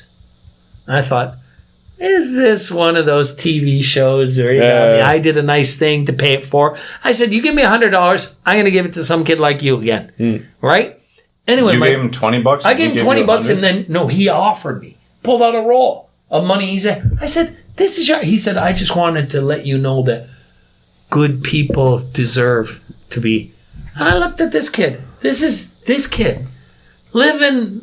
offering me, who's flying back to Korea, living well. But my point was that this kid understood that I got to work hard, and this guy sees me. This guy respected me. This guy wanted me to play it forward and pay it forward. And do those things. After all the traveling and seeing, the people who don't appreciate what they've got and how hard they got to work for it, and there are those people that are willing to work, and a lot of them are immigrants. And like Nate says, us here, why we're immigrants here. We came over, we work hard, we're doing the deal, and maybe we can't understand. But Brian, when you say like looking at it from another way, right? How immoral that is. Again, is it par for the system here? But didn't the people say, like during the Holocaust? Sorry, this is a real stretch, or where. Oh, I was just doing my job. Yeah. Right? I'm sorry. When good people don't put their 2 cents in and don't say this is not acceptable, we've got to change it, we've got to... That's one thing I did like in Canada and still love in Canada. Everybody is opining what should be done, what can be done. And here, it just seems that not enough people are rising up. Everybody knows the Hagwon system's broken. Sure. But, I don't know. Do you think people at home have independent thoughts, or are they just parroting whatever they hear on? Do you think people sit down and... Most are. Do you think people sit down and there's then a generate lot of their own? parenting, but I think there's a lot of people, because if I heard one more time that my brother's cousin's sister has a heart problem after the COVID vaccine, chick at the bus stop? shut in. Like, where did you read this one? Da, da, da, da, da. Yeah. There, you have no data, you have no backup for it, but still, you are toeing the party line, as you just said. They're not independently thinking. And I think that though many people back home may be following lines of thought, may be sheep in that way, that there are so many more independent voices. It's not necessarily correct, It's diverse. but there are very diverse opinions and very But independent that's voices. fostered from a young age in the education Yes, system. the We're here. independence and here. And the last thing I'll leave you with Korea there. And hey, Canada, as much as I'll poo-poo it. I was totally unimpressed. I couldn't believe how expensive everything was. Restaurants are ridiculously expensive. looking forward to this. And the value. Tipping. Don't worry, you're going to barbecue. Gino's got a nice backyard. Barbecue at Gino. Go to mom's, tell her to cook at my mom's house. Do you Go want to 20, barbecue. 25, or 30% tip? Oh my God, that's ridiculous. Dude, hold on. That was 4 years ago. now, Oh, so- it's still happening, and it's That was ridiculous. 4 years ago. I looked at them so many times they didn't like when I put 0% tip, and they come up to me and they go, and I look at them and I said, one girl. This is 7-Eleven, I go, one sir. girl. And I go, one girl, and one young lady, and I said, you notice I didn't put a tip on there? And she said, no, did I? And this is what I was looking. She said, did I offend you some way? And I said, no, you were fantastic. I had one question for her. Do you pool? I will never tip well if they pool. Yeah. All right. So, like, I mean, because she's going to get screwed. She A lot of goes, that's no, we don't. 20% so of the. I ended to the up manager. giving my bill was 17 in tax, and I gave her 20. All right. So I tipped more than my bill Yeah. to her, and she looked. Why would you do it? You're great. You're fantastic. I just don't want you to get screwed on the thing. But where I'm going to Starbucks and somebody reached across the counter, 18%. At Starbucks? Oh, dude, I heard McDonald's. Every other place. On McDonald's. I seen every people- place they had them. Would you like to include a tip? Ridiculous. And, like I said, bitch and moan about Canada. Price has gone through. The roads were crap. The health system circumspect, right? Yeah. So many things there, all right? But I never felt alone in the sea. JFK, New York, Boston. Talked to people left, talked to people right. Got back to Korea. Went through immigration. Guy hardly even looked at me. Yeah. All right. Picked up my bags, walked out. The lady had her head down. Nobody even acknowledged my presence. Went out, had a smoke. In the smoking there. I'm standing alone. Nobody looked at me. Nobody said there. Now I got on the bus. The bus driver was absolutely wonderful. He was fantastic. Helped me. Oh, don't worry, Bali, I get him there. But he spoke to me in Korean, 100%. Yeah. Nobody else Korean acknowledged a foreigner's presence. Putting in an effort in. I lived here, and my mother encapsulated that thought and my thinking of this the best when she said she's been to over 150 countries in the world. Yeah. Considered herself a great traveler. I would say so. She said that the most inhospitable country she'd been to is South Korea. And people keep saying, oh, it's because of English. No, but I think- it's socially, people don't acknowledge people they don't know. Would It's you got to change. Would you complain if too many people were looking at you?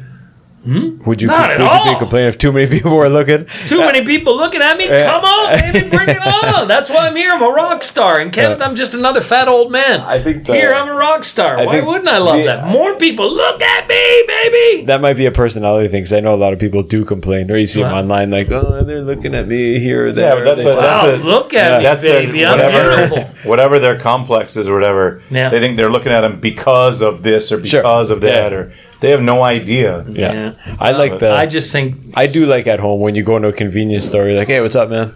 how you doing, brother? Well, how's your night going? Blah, blah, blah. Something back. Oh, again, no matter where I was going in. If we all spoke fluent Korean, you could do that here. What's that? You could do Hold on a that. second. You can do it. Some of the old guys in convenience stores. 한국말 I do all the time. 오늘 괜찮아요? Yeah. And what do I get? Nah. They don't ask me a question back. Professors at the college, everywhere. Well, hold on. You know how quiet I am, Nate, Hold and on. how Half of them are embarrassed and scared to ask something back. Bullshit. Their culture's bred it out of them to ask questions. 20 years ago, yeah, they were embarrassed and scared. But nowadays, international Netflix, exposure, YouTube, this and that and the other one, it's all here. The embarrassment's got to be gone of new people. It's I agree. Social non-opening up. Keep your head to the grindstone. Don't be independent. Follow the. Okay, but then you're downtown. You're downtown on a Friday night at one of those places. Mm-hmm. You can talk to a lot of the Koreans down there. Which one of what places? What kind of places do you go to, Nate? Around Thursday. Dirty bird! I don't go to those Filipino bars that you go to. Thursdays or whatever those places are. What's that? Again, you can talk to a lot of the people that aren't Korean.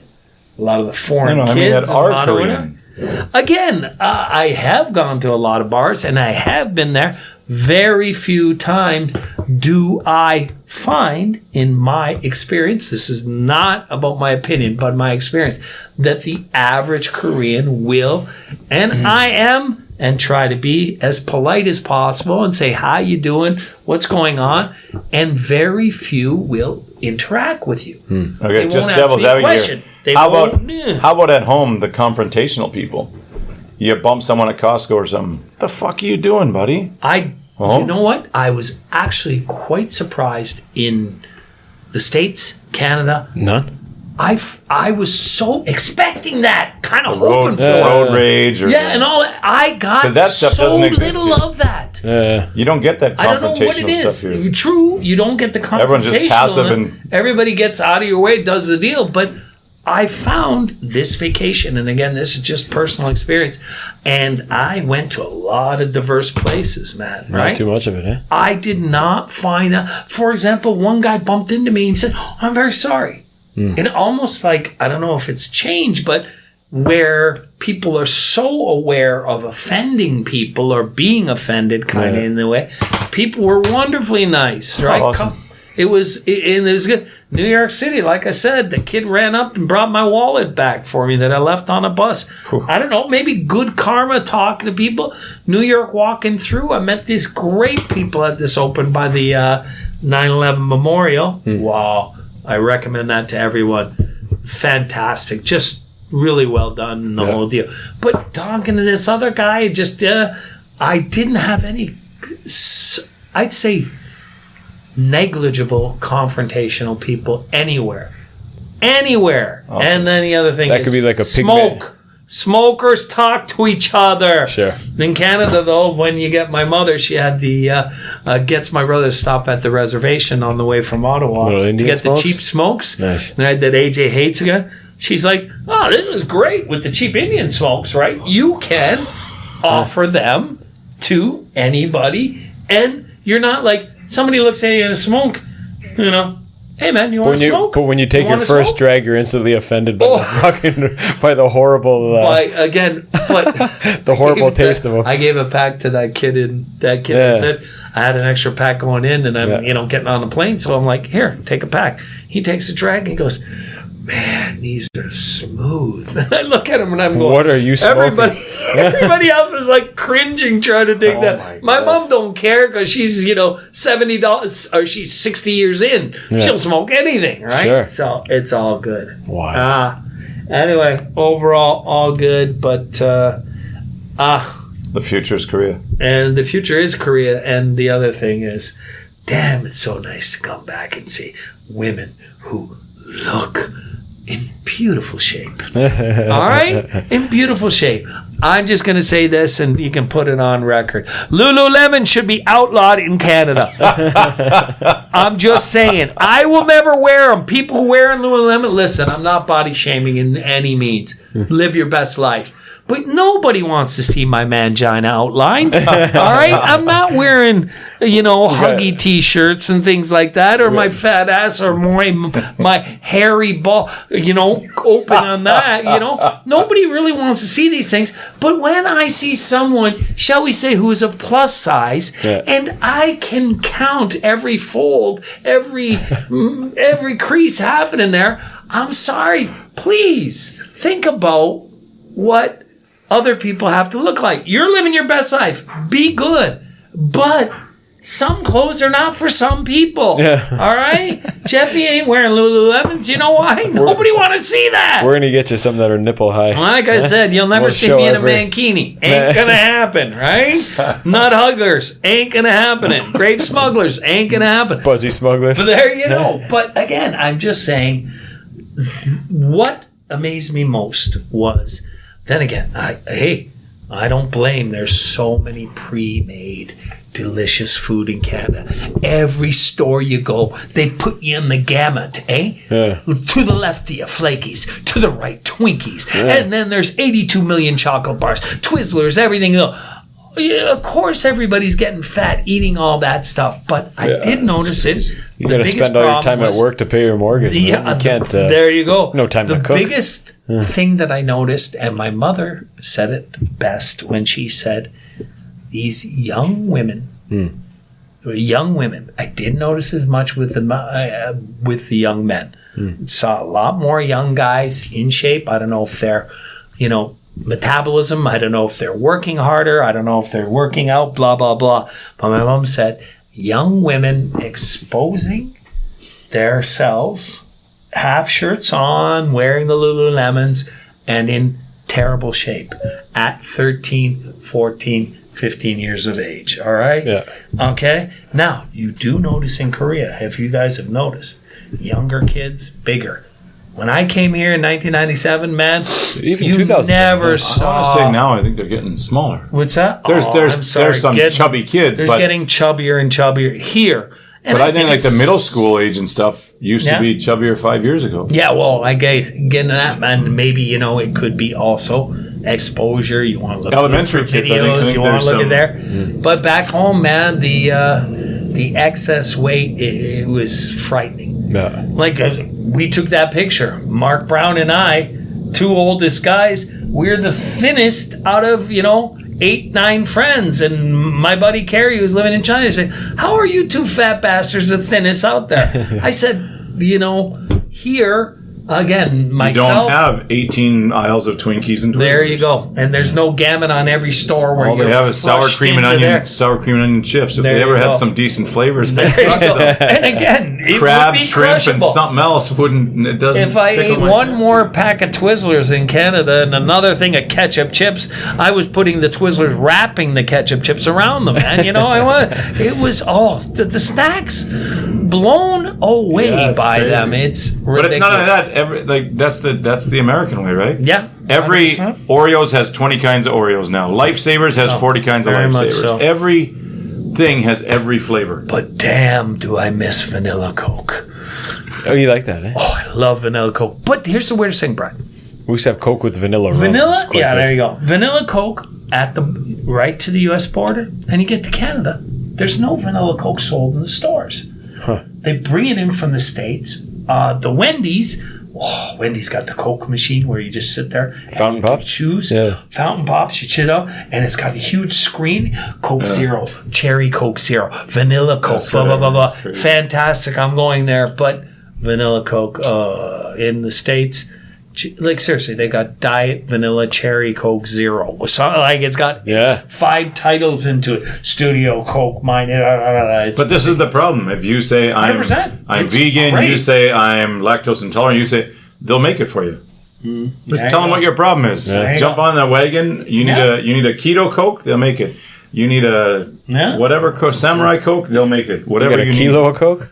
A kilo of Coke would be very good. Yeah, but the excess there was it is, and it's choice. You got so many choices. You can choose too many choices, and you can choose to partake or not partake. Yeah. It's all good. No doubt. All right, man. We're Well, coming gentlemen. to the end here. All right. Thank you very much for coming down nice and early. It's not easy to get up at 7 on a Monday. Well, it's very easy come for this for- man when he wakes up at 5. Oh, All very right, nice. come into the city early is a good way to avoid traffic. Absolutely. Thank you for having me, boys. Always good to chat. Yep. I hope I didn't offend too many people like again. You'll be all right. Good to see you, buddy. Again? I hope I did. Yeah. All right. We'll talk to you guys again. Goodbye. Cool.